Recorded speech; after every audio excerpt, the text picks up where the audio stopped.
আজ বিকেল ৫টা নাগাদ তমলুকের হসপিটাল মোড় এলাকায় তৃণমূল কংগ্রেসের পক্ষ থেকে একটি ধিক্ষার মিছিল ও প্রতীকী অবরোধের আয়োজন করা হয়।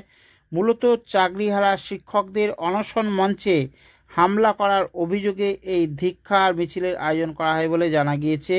এই মিছিলে উপস্থিত ছিলেন তমলুকের বিধায়ক ডক্টর সৌমেন কুমার মহাপাত্র, জেলা সভাপতি অসিত ব্যানার্জি, জেলার চেয়ারম্যান চিত্তরঞ্জন মাইতি সহ সমস্ত স্তরের নেতৃত্বরা।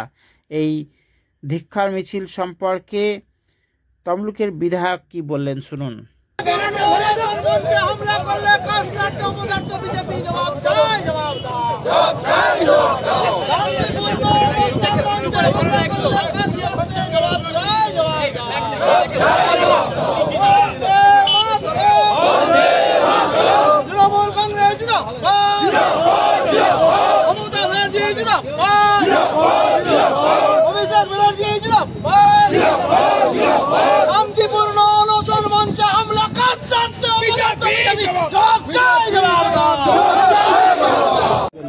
আজকে প্রতীকী অবরোধ আপনারা সকাল থেকে ঘটনা দেখেছেন, যেহেতু আপনারা সংবাদ মাধ্যমে এখানে সবসময় আছে, যে নারকীয় ঘটনা ঘটেছে, মর্মান্তিক ঘটনা ঘটেছে, একটা শান্তিপূর্ণ বিক্ষোভ সমাবেশ অবস্থান চলছে, পাশাপাশি অনশন চলছে।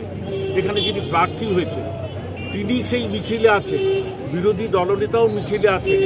তারা মিছিলে থাকা সত্ত্বেও সেই সমস্ত সমর্থক যারা গিয়ে ওখানে গুন্ডাবাজি করলো তাদেরকে তারা কন্ট্রোলে রাখতে পারলেন না।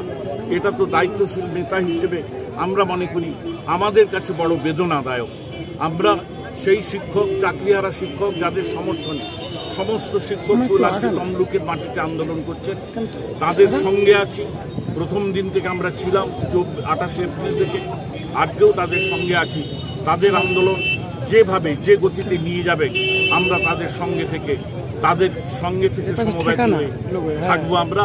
এছাড়া আমি বলছি, বিজনবাবু যে কথাটি বলেছে, আমি সম্পূর্ণভাবে দোষীদের গ্রেপ্তারের দাবি চাইছি।